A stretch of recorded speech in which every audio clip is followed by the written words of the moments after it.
मैंने देखा है उल्टी गंगा बहते हुए जो संसार का पेट पालता है, संसार का पेट भरता है, जिसके सामने संसार हाथ फैलाता है, आज वो संसार को देने वाला मेरे पति के सामने भीख मांगने आया है। संसार को देने वाला मेरे पति के सामने भीख मांगने खड़ा है। इसलिए महाराज तुमसे क्या मांगना है? भगवान की आंखों से आंसू निकल रहे हैं। ले राजते हो पूरे को। भगवान कहते हैं कि रानी अब मैं कहता हूँ कि तू 3 लोग के राज मांग ले। कि मांगे ले राजते हो पूरे को, सो मांगे ले वैकुंठ निशाने, इंद्र को इंद्रासन मांगे ले सत्य रहेगी यही निजवानी। 16 सिंगारे जोरे आभूषण, जोबर जोरे रही रजधानी, और 12 बार श्री कृष्ण कहे तू ही मांगे ने हो सो मांगे ले रानी। अरे 3 लोग का राज मांग ले, हार मांग ले, जेवर मांग ले, हीरा मांग ले, मोती मांग ले, सोना मांग ले। रानी कहती सरकार उल्टी गंगा मत बहाओ। और मैंने सुना है एक पक्षी होता है जो पृथ्वी पे अगर शिकारी गोली मारता है तो वो पक्षी पृथ्वी पे पैर नहीं रखता, उल्टा होके गिरता है। तो रानी कहती है कि सरकार आज वो पक्षी पृथ्वी के ऊपर पैर रख ले तब भी हम मांगने वाले से नहीं मांगते। ये हारे ले हारे दियो धरनी, फिर लौट के पाओ धरे न धरनी। और रेने को के दियो चकबी, अरिकंठ को देवत सुध की नाही। और महाराज एक बात बताएं, जो गंगा जो ऐसी बह रही है ना, जब उल्टी बहने लगे और मुंह से जो बात निकल जाती है भले ही वह वापस आना चालू हो जाए, ऐसन बातन मुख से निकले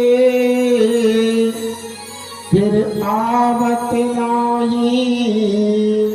और लौट के गंगे पधार रहे, हम मांगन हार से मांगत नाही। सरकार आप हमारे घर में मांगने के लिए आए हो, हम मांगने वाले से कभी नहीं मांगते।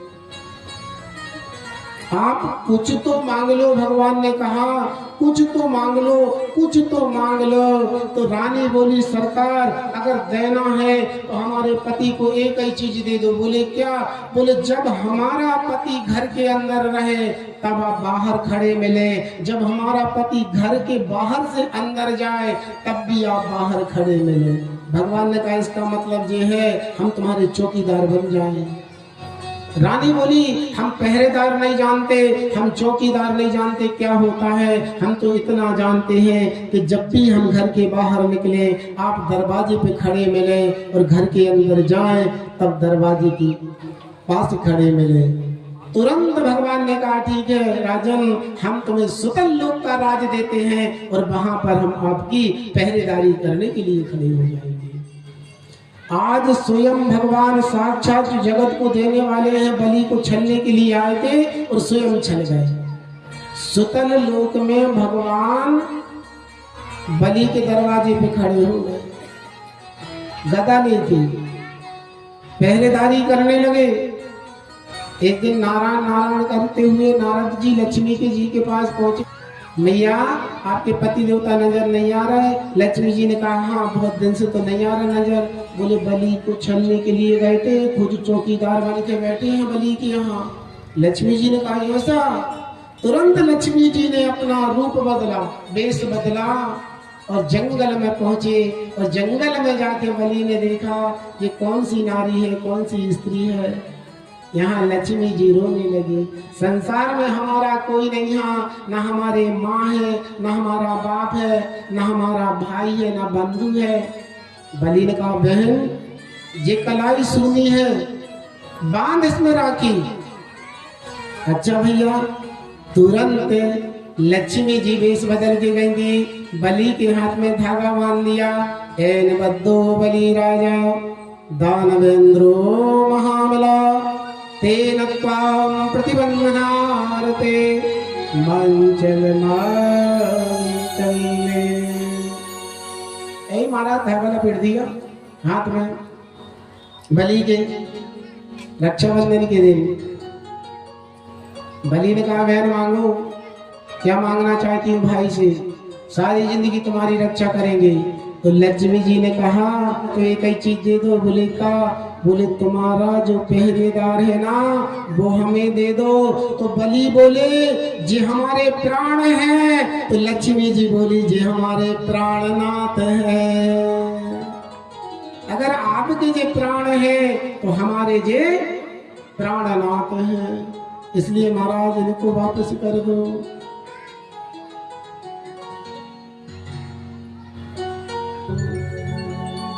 मात्र 52 उंगल की बटुक भगवान, छोटे छोटे से चरण, बटुआ सा मुंह।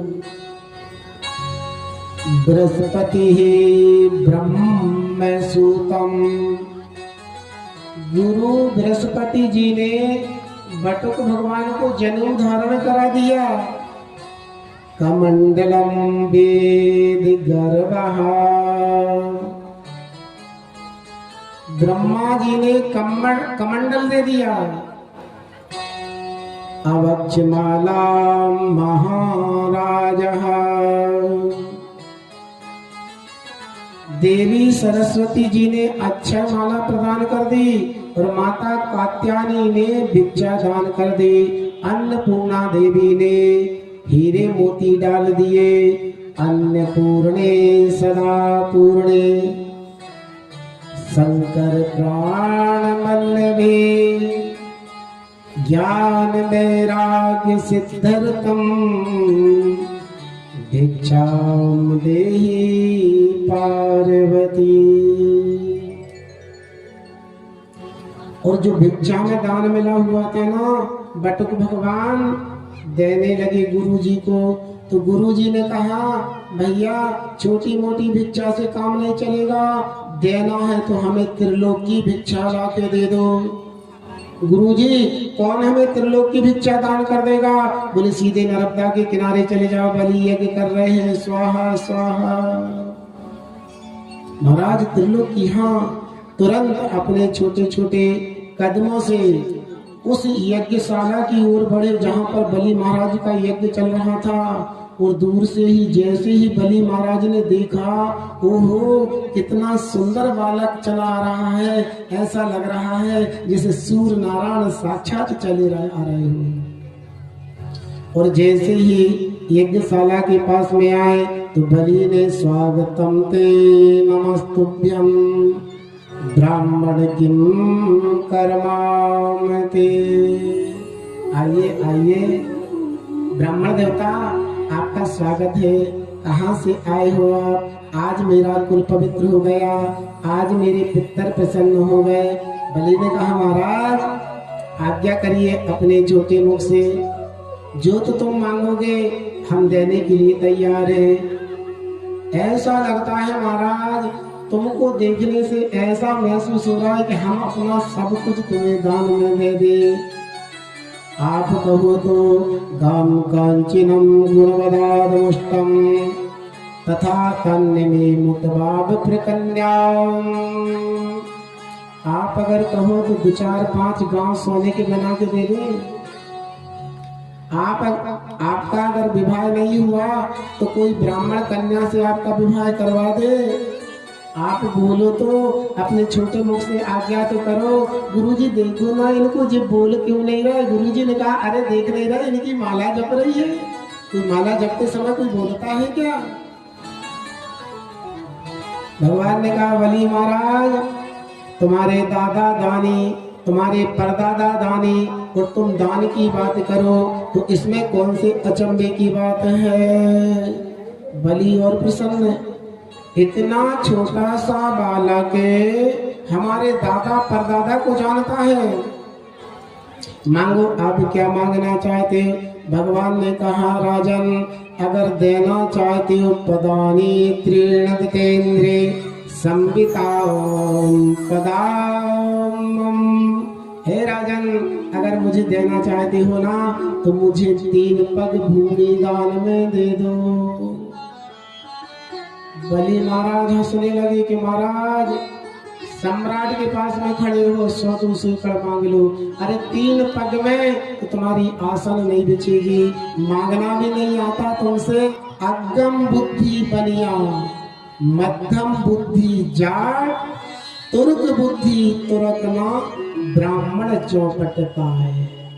क्योंकि ब्राह्मण होके तुमको मांगना नहीं आ रहा है। अरे 100-200 एकड़ मांगो, देने में आनंद आएगा।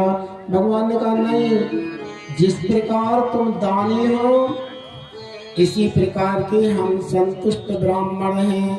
आप मांग लो, जो मांगोगे हम देने के लिए तैयार हैं।